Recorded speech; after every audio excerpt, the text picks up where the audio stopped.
Bismillahirrahmanirrahim. Esselamu Aleyküm değerli izleyiciler. Ekonomik Boyut programıyla yine sizlerle birlikteyiz. Değerli hocam, ekonomist Sinan Bayraktar'la beraber inşallah ekonomiye dair gelişmeleri sizlere aktarmaya çalışacağız. Sizlere hocamız yorumlayacak inşallah diyelim. Hocam hoş geldiniz. Hoş bulduk. Nasılsınız? İyisiniz? Hayırlı haftalar, hamdolsun. Sen de hoş geldin. Hoş bulduk hocam. Birkaç program yapamadık seninle ama şimdi devam. İnşallah kaldığımız yerden İnşallah devam kaldığımız edeceğiz. yerden. Bu arada Barış abiye de teşekkürlerimizi iletelim. Sağ ol. Sağ olsunlar.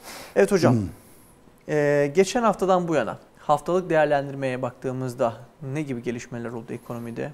Neler yaşandı? Evet, her hafta bir değerlendirme yapıyoruz tabii. Bu hafta da farklı beklentiler, açılımlar olacak Türkiye'de. Türkiye ve dünya her haftaya farklı gündemlerle giriyor. Gündemlerin başında sürekli konuşulan konu bizim konumuz, ekonomi. Siyaset ve ekonomi birinci planda geliyor. Küreselde de çok değişimler var. Savaş ekonomisi var. Türkiye tabii en çok uğraştığı konuların başında ekonomik rahatsızlıklar var. Türkiye'nin gündemi o. Fiyat pahalı, hayat pahalı, onları konuşuyoruz. Fiyatların artışı, zamların gelişi. İşte son çeyreğe girdik. Ekonomideki en önemli bölümlerden biri bu, son çeyrek. Son çeyrek nedir? Yılın hasılatının toplandığı yer. Evet.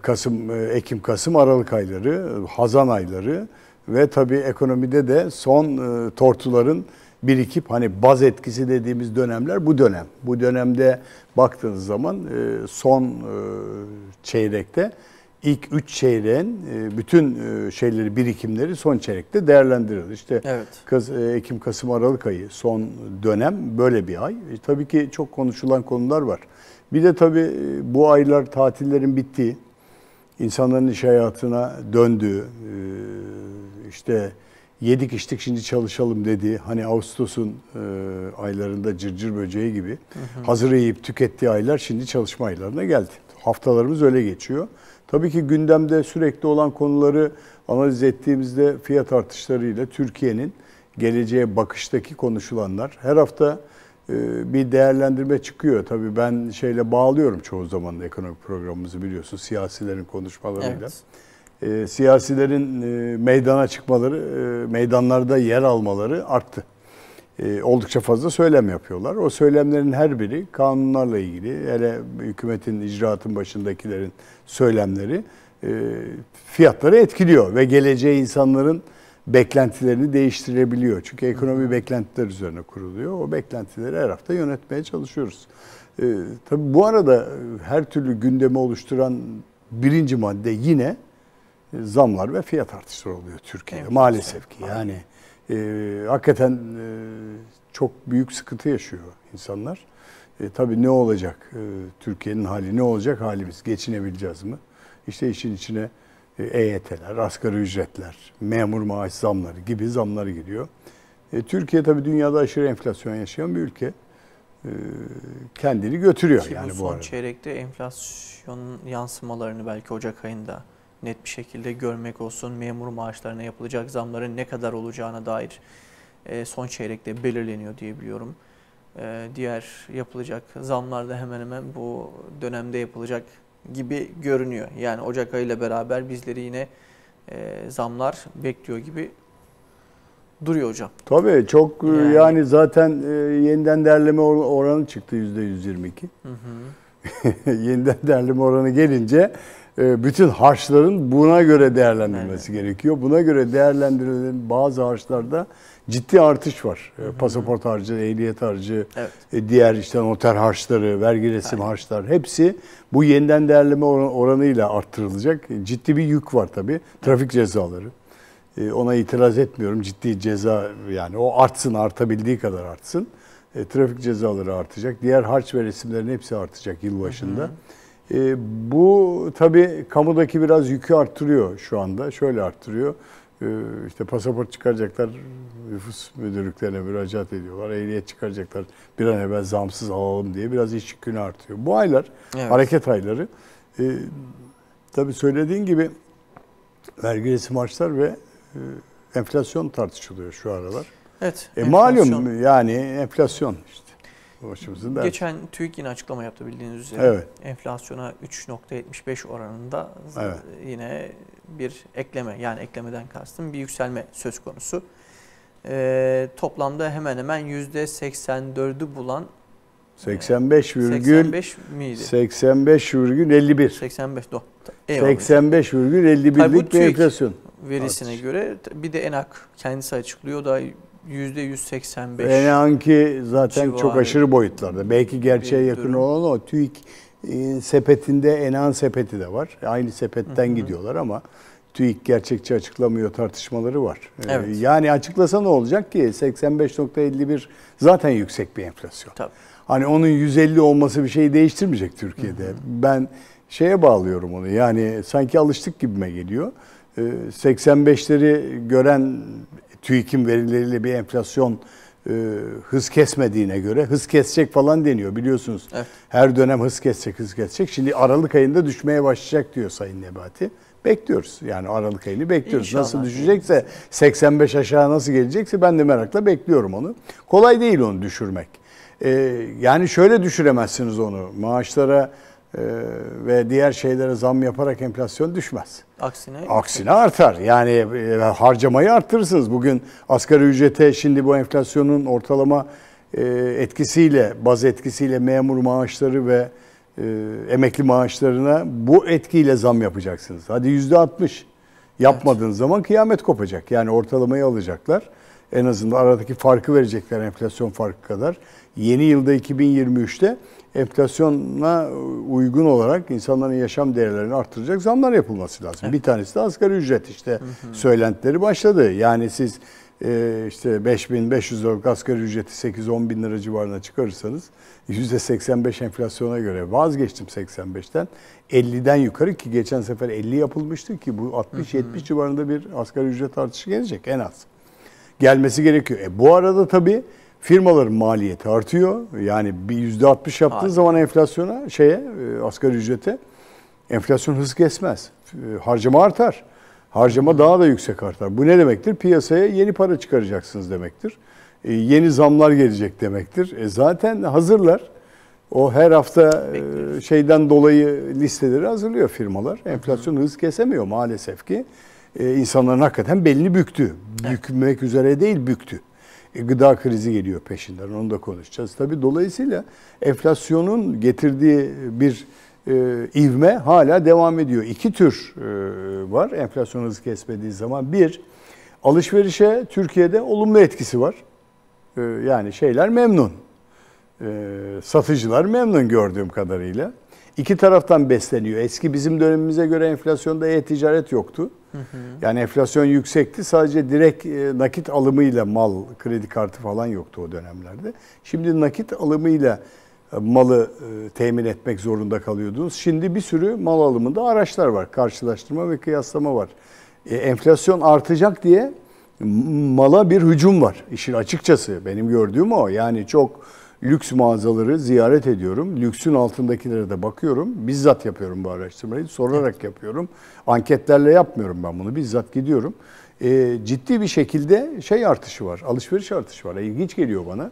Yani durmuyor. Şeye gidiyorum lokantaya. Lokantada da bir doluluk var. Yani bunu Türkiye'nin her kesiminde yapmaya çalışıyorum gittiğim kadar. Ki biliyorsun seyahatlerim oluyor muhtelif illere. Evet. Seminerler vasıtasıyla gidiyorum. Oralarda soruyorum. Bizzat vatandaş olarak gidiyorum. Vatandaşım ben zaten. Normal gidiyorum. Alışveriş ediyorum. Yemek yiyorum. Sokakta dolaşıyorum. Otobüse biniyorum. Bir yerlere gidiyorum ki o şeyi nabzın ne şekilde olduğunu tutmaya çalışıyorum. Bizzat yaptığım iş bu. Burada aldığım geri bildirimlerde hareketi yüksek olarak görüyorum ilginç bir şekilde. Yani tamam fiyatlar yüksek. Evet doğru. Kredi kartları kabardı. Evet kredi kartlarına yüklendik.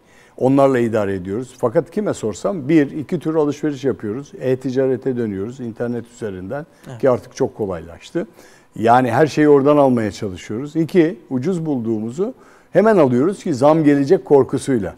3, enflasyondan kazançlarımız var şu anda elimizdeki değerlerle. Onları harcıyoruz diyorlar. Şimdi nereye kadar gidecek? Hani resesyon konuşuluyor ya, resesyon tabirine hep açıklama getiriyorum. Resesyon ekonomide durgunluktur yüksek enflasyonla beraber. Yani işte zeytinin, peynirin fiyatı çok yükselir, satın alamazsınız. Denge bozulur. Ya bir tarafta fiyatlar arz talep dengesi, bir tarafta ücretler dengesi. İki taraf dengeleyemediği takdirde bir tarafta da üreticilerin faizleri. Evet. Mal üreticilerin maliyeti. Türkiye'de üfe, üretici fiyat enflasyonu aşırı. %150'lerden %200'lere doğru giden bir enflasyon var. Üreticinin ithal ikamesi durmuyor maalesef ki. Evet. Yani ithal ikamesi durmadığı gibi şey de durmuyor. Hareket de durmuyor. İhracat da durmuyor. İhracatta 209 milyar doları bulan bir ihracatımız var. Yüksek bir ihracat yakaladık. Evet. Yani 2,7 milyar dolarlık Ekim ayında bir ihracat artışı var. Ciddi bir ihracat artışıdır. Türkiye enflasyonla mücadele etmeye çalışıyor bunlarla.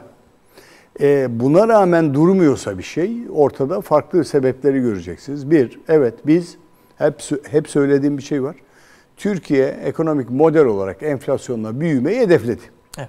Açık söylüyorum. Yani onu görüyorum ben.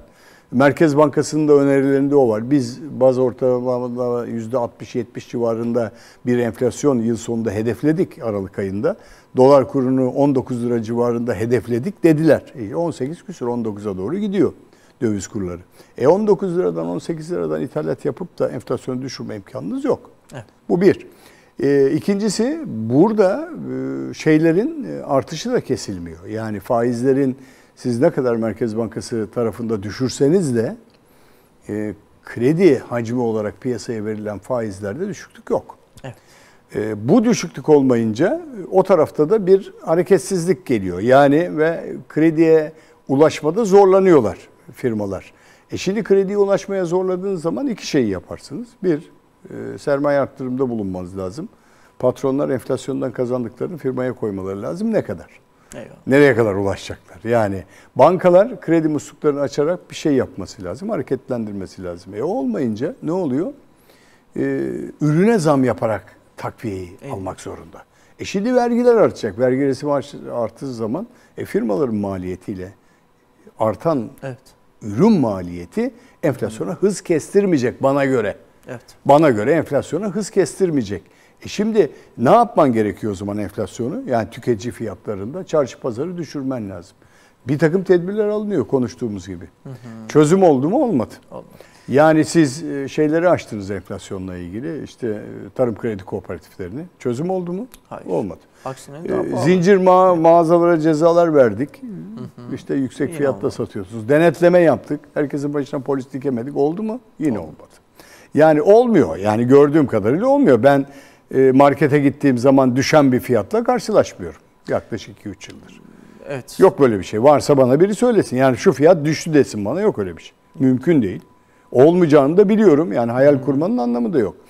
Bunu siyasiler, ben konuşuyorum da siyasiler bilmiyor mu? Biliyor.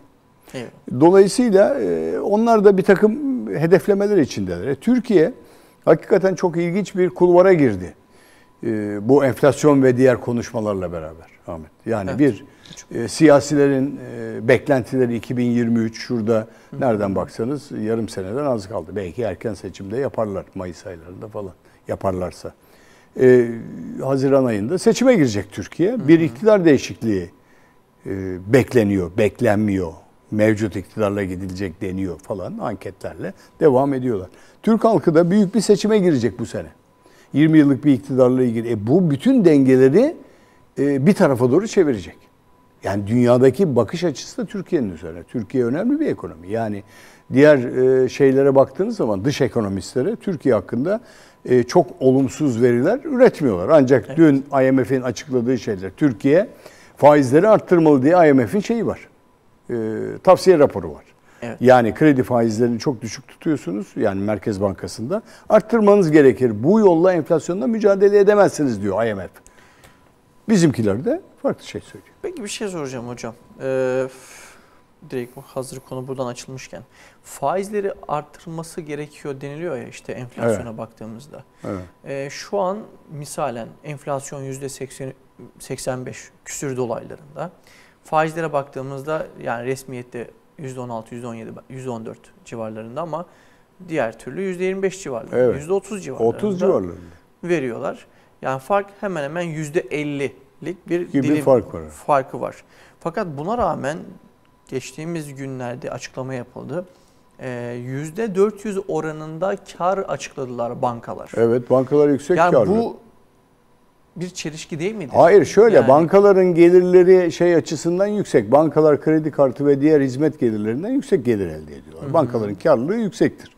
Türkiye'de bankacılık kesimi güçlü bir kesim, karlı bir kesim ve dolayısıyla yüksek oranlarda gelir elde ediyorlar. Hatta şeylerden de izliyorsunuz bunu, promosyon dağıtımlarında. Onu da görüyorsunuz. Yani geçen gün işte Milli Eğitim Bakanlığı'na geçen hafta önümüzdeki hafta verilecek herhalde 22.500 lira galiba verecek veya 21.500 lira öğretmenlerin maaşına ilave promosyon geldi. Evet. Yani 80.000 liralardan falan bahsediliyor özel büyük firmalarda. Yani büyük bir otomotiv firmasının adı geçti. O 80.000 lira civarında promosyon verecekler diye. Devlet zaten dedi ki kurumlarına, kamu kurum kuruluşlarına promosyon anlaşmalarını gözden geçirin dediler. Geldiler. Bankalar yüksek kar elde ediyorlar bunlardan, maaş ödemelerinden, hizmet gelirlerinden, komisyonlardan yüksek kar elde ediyorlar. Hizmet pahalıdır bankada, ucuz vermez. Kredi kartı kullanımından, asgari ödemeden büyük gelir elde ederler. Evet. Kredileri de ucuz satmıyorlar, gelir elde ediyorlar. Dolayısıyla bizim enflasyonu düşürüyor. Şimdi enflasyona sebep olanlar ne? Ona bakmak lazım. Enflasyona sebepleri biliyoruz.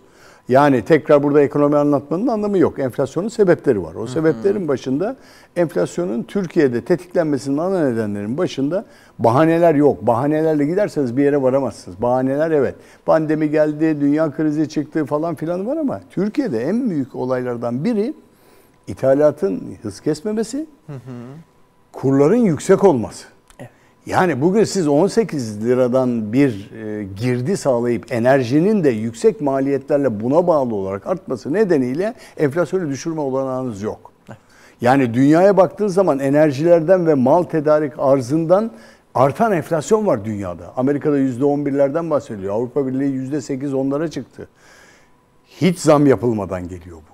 Yani hep söylüyoruz Almanya'daki bir Almanın maaşına 3.100 lira yapmıyorlar. 3.000 liradan devam ediyor ama fiyata markete gittiği zaman %11-12'lik bir enflasyonla karşılaşıyor. O da zor da. Enerji giderinde. Türkiye enerjiyi dışarıdan alıyor. Evet. Türkiye enerji ithal eden bir ülke. Türkiye ham madde ithal eden, ara mamul ve mamulü ithal eden bir ülke. Neyle ithal ediyor onu? Neyle ithal ediyor? Dolarla. Neyle ihracat yapıyor? Euro ile. Aradaki fark bile orada. Euro'nun makası düştü. Dolardan aşağı indi euro. İşin kötüsü. Bu arada bir takım dengelerin bozulmasına enflasyonu arttırdı. Örnek veriyoruz size. Çin'in devreden çıkması, pandemi nedeniyle tedarik kanallarının bozulması mal sevkiyatını zorlaştırdı. Mala ulaşmada zorlanıyorsunuz. Geçen hafta işte konulardan bir tanesi gıda krizidir. Biraz değineyim ona da. Buğdayın fiyatı bir anda yukarı gitti. Evet. Gemiler çıkmayınca buğday fiyatı, dünya buğday fiyatı bir anda yukarıya doğru tırmanabiliyor. Anında tırmanabiliyor. Şimdi gıdayı ürettiğiniz ne? Hayvansal gıda, hayvansal besin. Hayvansal besinde Türkiye'nin tartıştığı en büyük sorunların başında ne geliyor? Gübre ve yem krizi. Evet. Şimdi süt üreticisi ne diyor? Ben girdiğim yem ithalatla diyor, yüksek para ödüyorum. Ben bu yüksek bedeli ödedikçe ben hayvandan süt almanda bu fiyata sattığım zaman ben para kazanamam. Hadi %7, 8, 10 arttırdılar. Sütün fiyatı arttı. Nereye vurdu? Geldi raftaki ürüne vurdu. Raftaki ürüne vurduğu zaman kime vurdu? Enflasyona vurdu. Bunu düşürmenin imkanı bana şunu söyleyeceksin. Hocam doları 5 lira yapabileceğiz mi? Ben sana ne diyeceğim? Yok. Altının gramını şu yapabileceğiz mi? Ben sana ne diyeceğim? Yok. Ben sana bu yokları getireceğim, hayırları getireceğim kardeşim. Hayır, olmaz diyeceğim. Evet. Olmaz. Eşyan tabiatı olmaz. Sen şimdi doları 18 lirada sabit veya 15 liraya indiremiyorsan, bunu beceremeyeceksen, beceremeyeceğiz zaten, dışa bağımlıyız. İthal ikamesini azaltacak tedbirleri süratle alamıyorsan da veyahut da sürekli bunlar yükselmeye devam edecektir. Ben yani kimseyi veyahut karamsar yapmak için bu konuşmaları yapmıyorum. Ortada görünen köy kılavuz istemiyor. Bugün insanların en çok ulaşmak istediği şey gıdadır. Evet. Evdir, konuttur. Evet, konutta bir çözüm yaptılar 250 bin kişiye. Ucuz konut 2 senede teslim edecek, dar gelirliye. Güzel bir şeydir, katılıyorum. Sektörleri hareketlendirecektir. İnsanlar konut sahibi olabilecektir ama sadece evlerine girecekler. Kiradan kurtulabilecekler belki. Belki 2 sene sonra. Bugün kiracı ev sahibi tartışmasında her iki taraf da haklı. Evet. Ev sahibi diyor ki benim giderlerim arttı. Emsallere bakıyor. Emsallerde fiyatlar yükseldi. Benim hala kiracım düşük bedelli ödüyorsa itiraz çıkıyor. Mahkemeler Kira dosyaları dolu. Gıda da aynı şekilde. Şimdi gıdaya ulaşmakta siz yüksek bedellerle karşılaşıyorsanız bu sebeplerden dolayı bir bizde gıdayı artıran sebeplerden bir tanesi döviz kurları. Hocam nasıl dedim, söyledim. Yem fiyatları, gübre fiyatları, besi fiyatları hepsi şeye bağlı. Bugün hayvana aldığınız aşı ithal birçoğu. Tarımsal şeylerin, ürünlerin birçoğu ithal. Tarlayı sürdüğünüz, buğdayı sürdüğünüz, kullandığınız makinedeki mazot, dizel yakıt pahalı ve dolayısıyla siz pahalı ürün vermek zorundasınız pazara. Sizin köyden alıp da kamyonunuza yüklediğiniz üründe kamyonunuza koyduğun mazotla getiriyorsunuz pazara. Onun maliyetini hesap etmeyecek misiniz? Edeceksiniz. Ve dolayısıyla gıda krizi devam edecek. Şimdi işte toplantı var Mısır'da. Birleşmiş Milletler Gıda İklim Konferansı toplanıyor Mısır'da. Dün başladı. Ne konuşuyorlar? İklim krizi. İklim krizi ne? Afrika'dakilerin kuraklığı. Gemiler dolu insan bir tarafa niye geliyor? Yiyemiyor. İnsanlar beslenemeyince ne yapacak? Beslenme noktalarına doğru hareket edecekler. Tabii. Savaşlar niye çıkıyor? Suya doğru, gıdaya doğru, besine doğru gidiyor savaşlar. İnsanlar aç kaldığı zaman bir tarafı tırmalayacaklar. İşte gıda krizi kapıda. Yıllardır söylüyoruz. Gıda krizine. Bakın bugün gıdada Türkiye'nin başladılar bir şey yapmaya da çok net ve çok acil tedbir alması lazım. Suya bağlı, iklime bağlı, ulaşmaya bağlı, ithalata bağlı. Bunların hepsi işte o döviz kurlarından lanet olası. Yani yüksek kurlarla siz ithalat yapmak zorunda kalıyorsunuz. Evet. Etrafınızdan kazdığınızda bir sürü petrol çıkmadı, bir sürü doğalgaz çıkmadı ve dolayısıyla sıkıntıyı hep oralarda görüyoruz. Fiyatlarda görüyoruz Ahmet. Peki hocam enerji mevzusuna belki ikinci dönemde değineceğiz ama bu enerjide misalen söylüyorum. Türkiye'de doğalgaz çıkarıldı. Doğalgaz 2023'te hayata geçirileceği söyleniyor. Bana öyle geliyor ki seçimlere kadar yetiştirmeye çalışacaklar. Çünkü seçim kampanyası olarak insanların önüne sunulacak. Türkiye'de bu şeyi düşürür mü? Maliyetleri düşürebilecek misiniz? İşte onun sonra. Şimdi sorun orada zaten. Enerjiyi bulduk. Hangi maliyetlerle çıkartıyoruz onu? Şimdi yine dolar. Türkiye Petrolleri AŞ diyecek ki Enerji Bakanlığı ben bunun yaptığım maliyetlerim benim yüksek. Ben anca buraya veririm. Enerji Bakanlığı'na dönerseniz doğalgazın %20'sini ben alıyorum. %80'ini sübvanse ediyorum diyor. Enteresan bir şekilde. Yani %80 zam yansıttığınızı düşünün. Bugün doğalgaza siz aldığınızda 1000 lira ödediğiniz yer 2000 liraya çıkacak gazınız. Evet. Öyle mi? Ben bunu yapmıyorum diyor. Devlet ben bunu sübvanse ediyorum doğruysa. Ben %20'sini alıyorum diyor. BOTAŞ'ı ben finanse ediyorum diyor. Dolayısıyla burada konu enerji ve yüksek döviz maliyettir. Evet. İşte Rusya'ya gittik, erteleme talep ettirdik. Hepsi gıdaya geliyor, dayanıyor. Yani üretiminizin tümünde enerji var. Eyvallah. Enerjiye tekrar değineceğiz hocam. Ağzınıza sağlık. Sizi de biraz dinlendirmiş olalım. Evet değerli izleyiciler, kısa bir aranın akabinde birlikteliğimiz devam edecek.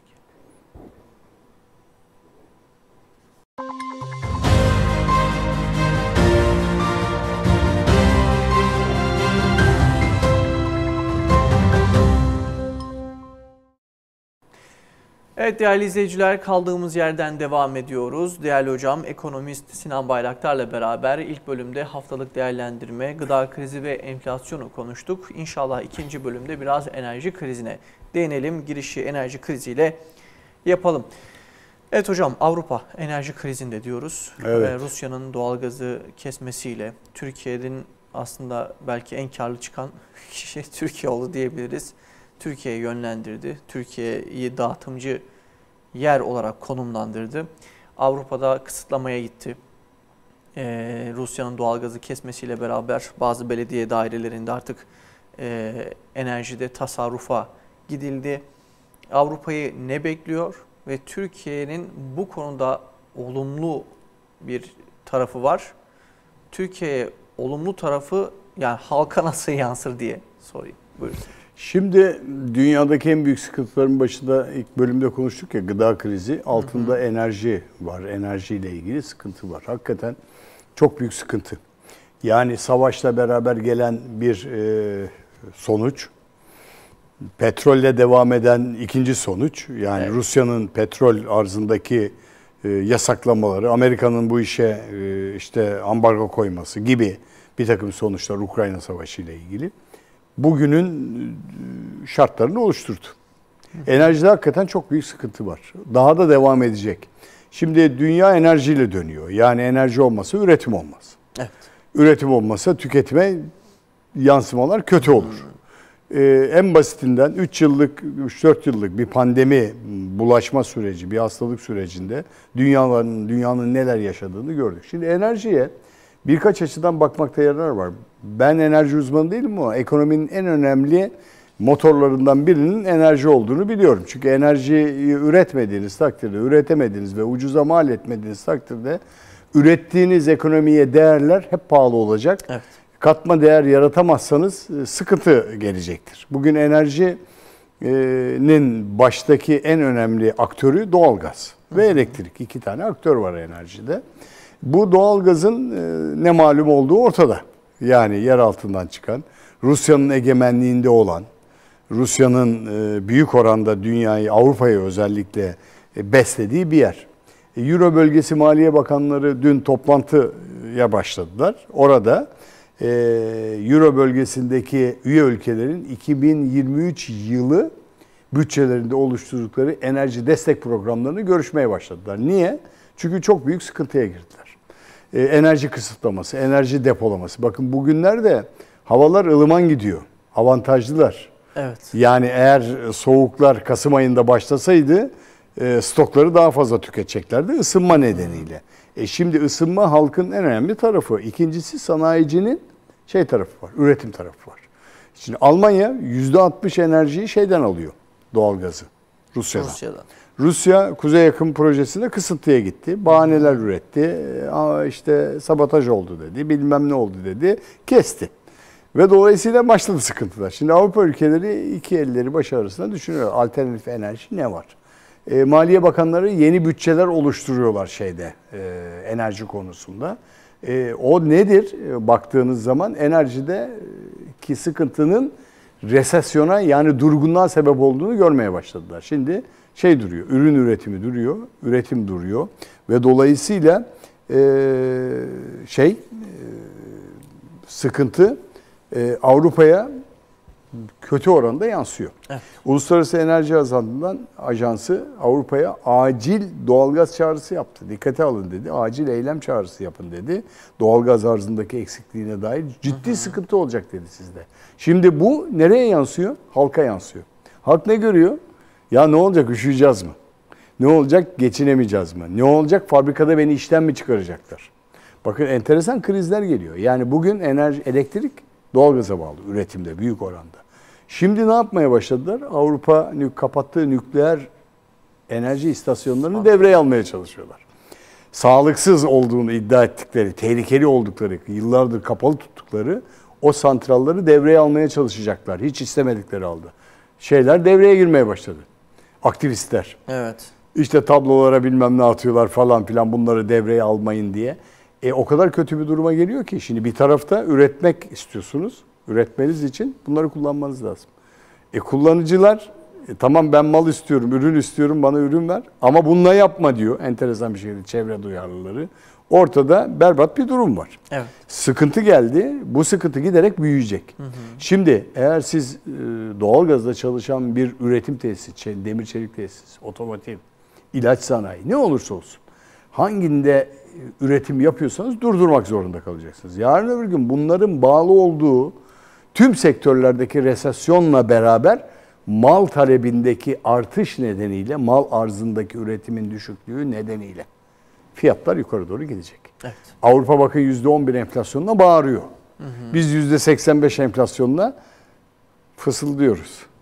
Daha bağırmaya başlamadık gibime geliyor. Bana da öyle geliyor. Bana da öyle geliyor. Yani daha bağırmaya başlamadık. Sanki böyle idare edip gidiyoruz zamlarla. Çok mu alışkınız? Değil, zamlarla idare edip gidiyor. Türk halkı ama şu var, artık insanların bu şeyi tedbir olarak alması gerekiyor. Yani ben doğalgazı açarım, ben klimayı açarım. Ben musluğu fazla açarım. Görüntüsünden vazgeçmemiz gerekiyor. Ben her hafta burada konuşuyorum. Yani çoluk çocuğa tedbir öğretmemiz gerekiyor. İlk öğretimden başlayarak musluğundan tutun elektrik lambasına kadar küçük çocuklara öğretmemiz gerekiyor bunu. Çünkü biz hala sokakların aydınlatmasını hala süper bir vaziyette yapıyoruz. Evet. Farkında mı değiliz onu bilemiyorum Enerji Bakanları. Büyük kentlerde yani hala ben söyledim, buradan da söylüyorum. Enerji Bakanlığı'na yazı da yazdım bu konuda. CİMER'e de yazı yazdım. Şu sokak lambalarından birini söndürün. İkisi fazla yanıyor. Büyük kentlerde çok fazla enerji tüketimi var.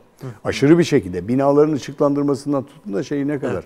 Evet. Şimdi bu enerji krizi Avrupa'da varsa bize doğal olarak yansıyacak Ahmet. Yani bundan kurtuluşumuz yok. Yani enerji krizi dediğiniz zaman enerji krizinde gıdayı da tetikleyen ana kriz geldi. Buradan baktığınız zaman. Yani gıdayı da tetikliyorsa o zaman bu enerji krizi o zaman iki taraftaki krizi yönetmeniz gerekiyor. Şimdi eğer Avrupa Maliye Bakanları toplanıp da enerji bütçelerini ayarlamaya çalışıyorlarsa farkına çok fazla da vardılar. Biz neredeyiz? Biz de bunu çok önemli bir şekilde gündeme getirmemiz lazım. Yani enerjideki çok önemli durumların bir tanesi fiyatlama değil. Enerjiye ulaşamama. Enerjiye ulaşamadığınız zaman bakın öyle bir duruma gelir ki paranız var enerji alamazsınız. Evet. Alternatif enerjiler geliyor. Yani alternatif enerjilerde işte biz güneş tarlaları yapıyoruz. Binaların üzerine ben gittiğim tesislerde görüyorum. Bazen şeylerde yani fabrikaların üzerine güneş panelleri konularak yapılıyor. Bu daha da hızlandırılmalı.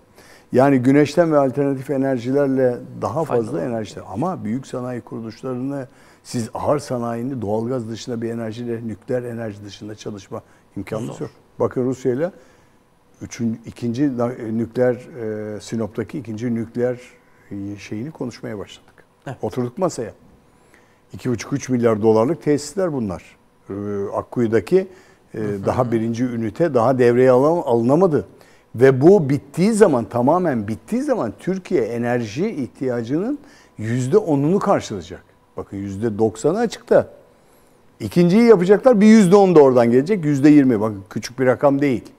Kendi enerjini yöneteceksiniz ve bir ilk maliyetiyle sonra ilave maliyeti daha düşük oluyor. Evet. Bildiğim kadar nükleer enerjinin. Allah korusun bir şey halinde şeyde yaşadığımız gibi Çernobil'de yaşadığımız gibi toplu ölümlere de neden olur. Toplu hastalıklara da neden olacaktır o. Ve dolayısıyla Avrupa'ya bakarsanız dünyada bir enerji krizi var. Mesela İngiltere bağırıyor. Gıda ve enerji krizi vatandaşı isyan ettirdi İngiltere'de. Özellikle İngiltere tarihinde ilk olarak geçenlerde hemşireler greve gittiler. Yani ekonomik kriz yaşamaya başladılar. Şimdi ben hani şöyle de bakıyorum birileri ya onlar çöküyor falan filan diyor falan ama değil o değil. Komşuda olan sıkıntı sana da gelir. Dünyada olan sıkıntı sana da gelir. Yani biz iyi oluyorlar falan filan diyemeyiz burada. İngiltere'de vatandaşlar gıda ve enerji politikalarına ciddi tepki göstermeye başladılar. Faizler artıyor. Mala ulaşmada fiyatlar aşırı boyutlara gelmeye başlıyor. Kemer sıkmaya kadar gitti olay ve gördünüz geçenlerde işte bir aylık sürede İngiltere Başbakanı değişti. Evet. Direniyorlar çünkü. Yani özellikle insanlar eylemler düzenlemeye başladılar. Gıda ve enerji konusunda. Sokaklara dökülmeye başladılar pankartlarla. Çünkü hayat pahalılığı ve kemer sıkma politikalarını istemiyor insanlar. Protesto ediyorlar. Maaşlarının artmasını istiyorlar orada. Şimdi hükümete diyor ki ben maaş arttırmam diyor. Biz arttırıyoruz yalnız. Bak biz oradan farklıyız Ahmet. Yani evet, bu krizi aşacak. Merak ettim hocam. Evet. Avrupa ülkelerinde neden maaş arttırmıyor? Arttırmıyor. Enflasyonu daha fazla tetikleyecek. Onların öyle bir şeyi yok. Bütçelerinden öyle bir şey ayırmıyorlar. Daha yeni geldi başlarına. Daha yeni tanıyorlar o işi. Daha yeni. Tabii ama vatandaş diyor ki tamam diyor ben 10 dolara aldım. Örnek veriyorum sana. Peynirin fiyatı 12 dolar oldu. Benim hala maaşım 2000 dolar diyor. Örnek veriyorum. Evet 2000 euro diyor. Sen bunu arttırmazsan ben bu işi yürütemem diyor. Sokağa dökülüyorlar. Evet. Fransa'daki eylemleri, sokak eylemleri de oydu. Sarı yeleklilerin eylemleri buna benziyordu. Kamyon taşıyıcılarının aşırı mazot fiyatlarıyla eylem yapmalarından başladı. Sonuçta nümayişe döndü. Siyasi krize kadar gitti orası. Evet. Yani buralardan Avrupa enerji krizinde mi? Evet, Avrupa enerji krizinde. Komşuda olan şey bize de yansıyacak. Şimdi biz iyiyiz. Bak, doğalgaz konusunda bir sıkıntımız yok. Rusya bizim neredeyse müttefikimiz oldu. Evet. Biz NATO, Neredeyse Kuzey Atlantik Paktı müttefikiyiz ama Rusya neredeyse bizim müttefikimiz oldu. Evet. Bize diyor ki tamam, bir bizim sıkıntımız şeyle yaşadığımız İran'la sıkıntımız var. İran'ın da bölgesel bir güç gösterisi var. Orada da sıkıntı var. Orada da millet sokağa döküldü bu şey nedeniyle. Gençlerin bu tetiklenmesi nedeniyle. Birileri gitti karıştırdı gene oraları. Molla rejimine karşı bir tepki var. Şimdi bu sıkıntıların hepsi bize yansımayacak mı? Yansıyacak. Bizde de seçimler geliyor, ilk bölümde konuştuğumuz gibi. Bir sürü sıkıntı var. Avrupa'nın, ben tahmin ediyordum, belki İran'la son dönemler bildiğiniz üzere bu anlaşma yoluna gitmeleri vardı bir ara, sonra Trump'ın iptal etmesi söz konusu oldu, dağıldı tekrardan. Rusya'nın bu krizi göstermesiyle beraber, işte Rusya'nın doğalgaz vermemesiyle beraber İran'a yönelik bir kayış olur diye düşündüm ama sanki öyle bir hareket yok gibi hocam. İran'a tamamen bir ambargo uygulanıyor. Yıllardır ambargo içinde İran gene ayakta duruyor. Gene ciddi şekilde ayakta duruyor. Yani bu kadar ekonomik ambargo vurulduğu zaman ne hale gelirsiniz ortada. Çok sıkıntısı var yani onların da. Her türlü mala ulaşmada siz bir tarafı sıkıştırırsanız onlar da kendi ürünlerini... Ama bu tabii şunu getiriyor bize de. Bize de yaptılar aynı şeyleri. Biz 75'te yaşadığımız silah ambargosundan savunma sanayi güçlendirme konusunda şirketler kurduk. Büyük şirketleri kurduk savunma sanayi konusunda. Kendi evet, aynen öyle. Aynen öyle yani. Peki hocam, yine son sorumu sorayım. Biraz kısa keserek soracağım. Türkiye'nin kazancı ne olacak bu konuda? Türkiye jeopolitik açısından avantajlı durumda. Türkiye'nin kazancı var. Şu anda Türkiye bir dağıtım üssü olmak üzere. Evet. Enerjide de dağıtım üssüyüz. İhracatta da dağıtım üssüyüz. Bunu avantaja çevirmemiz lazım bizim. Mesela ihracattaki artış ona geliyor. Avrupa'ya, Rusya'ya ihracat yapamayan firmalar bizim üzerimizden buradaki distribütörler vasıtasıyla ihracat kanallarını açıyorlar. Buradan deliyorlar. Yani ambargoyu buradan deliyorlar. Üretim ve halk şeye bakmaz. Siyasilerin konuşmasına bakmaz. Paraya bakar. Der ki ben işimi yapacağım, nereden yapacağım, hangi kanaldan yapacağım, üretici onlar. Şimdi Türkiye'nin bütün bu dış yatırımcıları çekmesi lazım bu tarafa doğru. Oraya doğru geliyor. Yani turizmde mesela biz 50 milyar dolar hedefine doğru gidiyoruz. 50 milyon turist, 50 milyar dolar gibi hedefine gidiyoruz. Bu sene kötü gerçekleşmedi. Bakın geçenlerde bir haber okudum. Almanya'da şöyle bir şey var. Fişi çek, enflasyonu unut, Türkiye'ye tatile git diyorlar. Fişi çek diyorlar yani. Gidip burada elektrik, enerji yakma, git tatile, unut enflasyonu. Hakikaten emekli kesimi ve çalışmayan büyük bir kesim ve hatta çalışan bir kesim de Türkiye'ye geldi. Evet. Şöyle çalışan kesim nasıl geldi? Evden çalışanlar var ya, birçoğu Türkiye'ye geliyorlar. Yani Türkiye'de kiraları da arttırdılar bu iş yüzünden. Evet, yani evden maalesef bilgisayar üzerinde iş üretenler, Avrupalılar çalışan 24 saat buraya geliyorlar. Buradan çalışmaya başladılar. Evdeki enerjinin fişini kapattı, geldi buraya. Türkiye'de çok duyuyorum bunları. Yani Türkiye'de ev kiralayıp geliyorlar. Nasılsa bizde sorunu da yok, vize sorunu yok, bir şey yok. Yani özellikle rahat yaşıyorlar. Tabii gelip burada rahat yaşıyorsunuz. Şimdi gelip internetten çalışma üretiyorsanız, örneğin e-ticaret Türkiye'de de yapan firmaların çoğu çalışanlarını evden yönetiyor şu anda. Ofislerin ışıklarını yakmıyorlar. Boşuna enerji, yemek vermiyorlar size. Evinizde çalışın. Hatta yasalarında, iş anlaşmalarında da evde çalışanlara vermeye başladılar. Yemek bedeli, işte evdeki internetin kullanım bedeli gibi bedelleri takviye etmeye başladılar çalışmalara.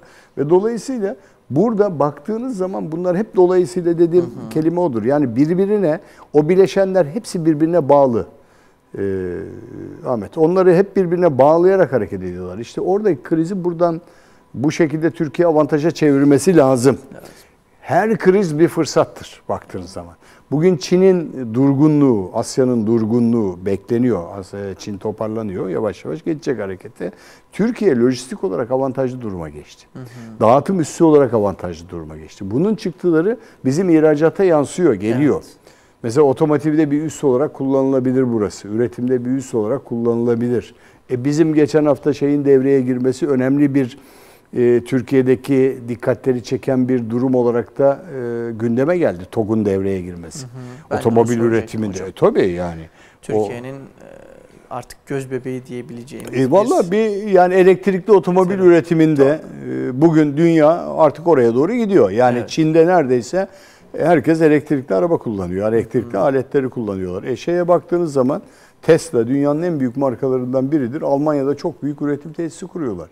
Elektrikli motor üretip koymak daha kolay içten yanmalı motora göre. TOG onu yaptı. Şu söyleniyor. İşte dış ithal girdileriyle yapıyor. Bugün ithal girdileriyle yapılan şeyin büyük oranda kendinize çevirme imkanınız var. Yani çünkü karoserini yapıyorsunuz. Çok büyük bir fabrika, elektronik bir fabrika. Oradaki aletlerin birçoğu ithaldir, evet. Bir kerelik maliyetlerle yapılmıştır. Bugün oradaki robot teknolojisi ithalattır. Yani büyük oranda ithal girdileriyle yapılmıştır o fabrika. Ama siz ürettiğiniz zaman artık kendinize ait, tamamen markanız sizin olan bir yerli otomobil çıkaracaksınız ortaya.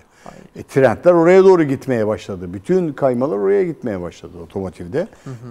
TOG önemli bir şeydir. Yani bugün İHA'larla başlayan işte süreçte siz İHA, SİHA üretimiyle önemli bir noktaya geldinizse TOG'la da önemli bir noktaya geleceksiniz. Yarın öbür gün başka bir şeyle önemli. İşte bunları Türkiye aşmaya başladı, aşacak. Bunların engellenmesi mümkün değil. Yapılacaktır bu. Bunu işte şeyin dikkatini çeken şu, dünyadaki firmaların, ya Türkiye acaba kendi kabuğuna mı dönüyor, bizden mal almayacak mı sıkıntısı var. O gayet normaldir. Yani siz yıllardır de boyayı atıyorum İtalya'daki bir firmadan alıyorsanız, İtalya firma diyecek ki bunlar boya üretiyor, ben artık bunlara satamayacağım diyecek. Onlar da ne yapıyorlar? Evet. Yüksek teknolojili farklı şeyler üretiyorlar.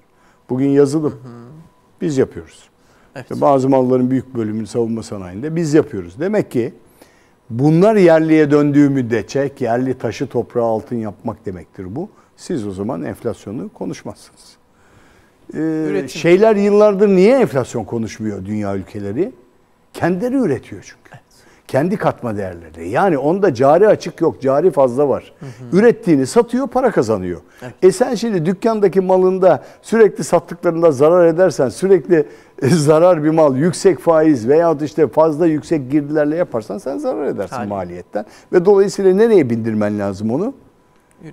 Ürüne bir yerlere bindireceksin. Devlet de vergiye bindiriyor, bilmem neye bindiriyor. Enflasyon diye bağırıyoruz. Yani kötü çıktıları bunlar. Bunları düzeltilmesi gerekiyor. Kendi üretiminizi kendiniz yapmanız gerekiyor. Yıllardır söylüyoruz.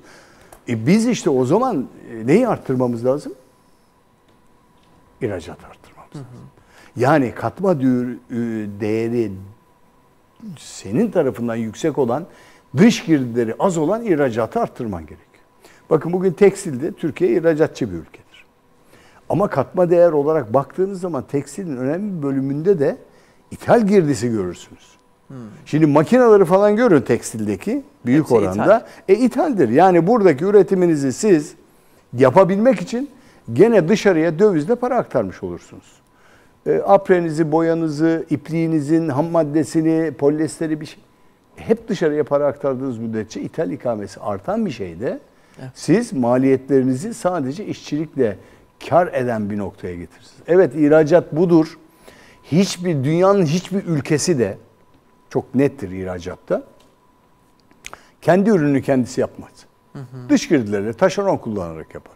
Bugün dünyanın en büyük telefon üreticisine bakın. Dünyanın o ana bildiğimiz markaları.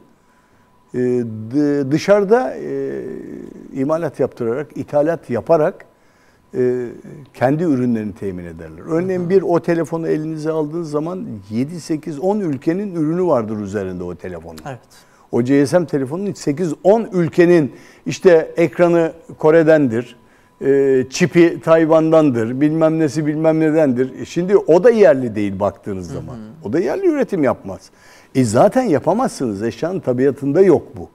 Sizin tamamen yerli her bir şeyi yapma imkanınız yok. O zaman çok yerli olan ne? Senin işçiliğin. Evet. Senin katma değeri yüksek olan tesislerin, senin toprağın. Çok yerli olan o. Mesela biz tarım ülkesiyiz. Tarımda çok ciddi ihracat yapmamız gerekiyordu. Ama yapabildik mi?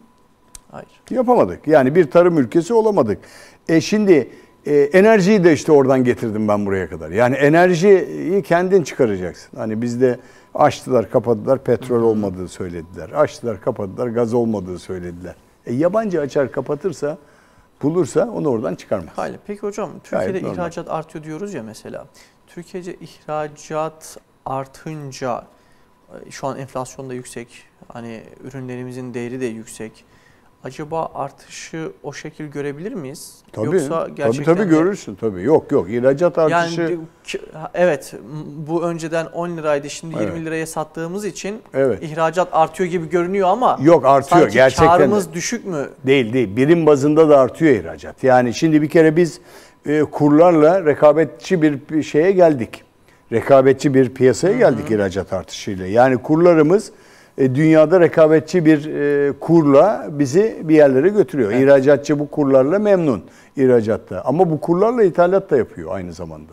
Evet. İşte onu azalttığı zaman ihracattaki artış ona para kazandıracaktır. Hatta Avrupa'daki firmalar şunu söylüyorlar. Yani pazarlık ediyorlar. Siz kurdan iyi para kazanıyorsunuz. Biraz fiyatları düşün ama Türkiye'ye baktığınız zaman ciddi kaliteli ürün üreten bir ülke konumunda bugün. Evet. Yani bizim eğer 209-210 milyar dolar ki otomotiv de dahil bu ihracatımız varsa biz bir şeyler yapabiliyoruz. Yarın öbür gün bacasız sanayi, turizm, bacasız sanayi, yazılım ihracatta yaptığımız takdirde bölüm bölüm başladı.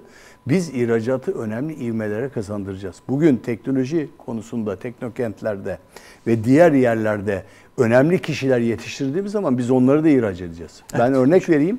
Bir oyunu 2 milyar dolara satan bir ülkeyiz biz. Evet. 2 milyar dolarlık bir sermaye girmiştir Türkiye'ye. Katma değeri yaratmıştır. Bu yazılımcılar, bu gençler artık buraya doğru gidiyorlar. Teknofest'ten çıkanlar, diğer şeyler üzerine düştükleri zaman bugün bilişim tarafında çok ciddi genç kuşak geliyor. Bunlar üretecekler. İnşallah. Katma değer şöyle yükselir. Beyninizdeki ürünü siz kağıda veya ürüne mamul hale getirdiğinizde o beyninizdeki bilgiyi işte katma değer, bilgi satarsınız. Bilgi satmaya başladığınız zaman o zaman siz çok önemli yerlere gelirsiniz. Bakın bugün Hindistan teknoloji satar, bilgi satar, yazılım satar, yazılımcı satar. Amerika Teknofest, Amerika Silikon Vadisi'nde teknoloji sattı bugüne kadar bize. Evet. Dünyaya sattılar teknoloji, yazılım sattılar. O yazılım yoksa o ürün çalışmaz.